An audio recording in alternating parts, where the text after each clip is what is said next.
ইসলামী bank news top 10।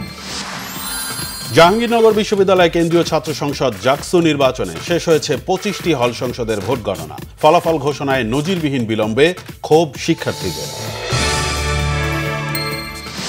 তত্ত্বাবধায়ক সরকার 90 দিনের মধ্যে নির্বাচন করতে পারলে অন্তর্বর্তী সরকারের কেন 2 বছর লাগবে, প্রশ্ন গয়েশ্বরচন্দ্র রায়ের।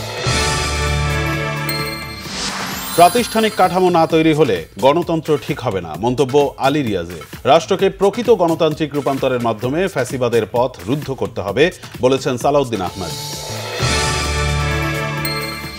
সংবিধান সংশোধন সংক্রান্ত প্রস্তাবে বড় ধরনের দ্বিমত নিয়েই জুলাই সনদের চূড়ান্ত কপি পাঠানো হয়েছে রাজনৈতিক দলগুলোর কাছে।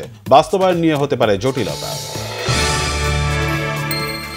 প্রধান উপদেষ্টার বিশেষ সহকারী আনিসুজ্জামান চৌধুরী বলেছেন, দেশের অর্থনৈতিক বিপর্যয় ঠেকাতে পেরেছে অন্তর্বর্তী সরকার। তুলনামূলক বিচারে বেশ কিছু সূচকে বাংলাদেশের অবস্থান ভালো।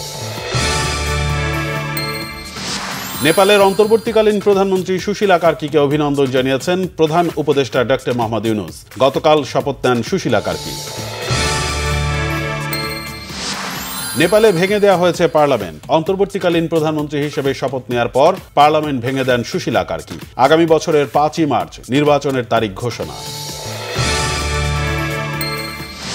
ময়মনসিংহের ভালুকায় যাত্রীবাহী 2 বাসের মুখোমুখি সংঘর্ষে 2 জন নিহত হয়েছে। সকাল 8টার দিকে ঢাকা ময়মনসিংহ মহাসড়কের ভরাডোবা এলাকায় এ দুর্ঘটনা হয়। জাতিসংঘ সাধারণ পরিষদে ফিলিস্তিন ও ইসরায়েল দ্বিরাষ্ট্র সমাধানের পক্ষে একটি ঘোষণা বিপুল ভোটে অনুমোদন পেয়েছে। ইসরায়েল এই ঘোষণা প্রত্যাখ্যান করলেও কার্যকরে অনড় জাতিসংঘ।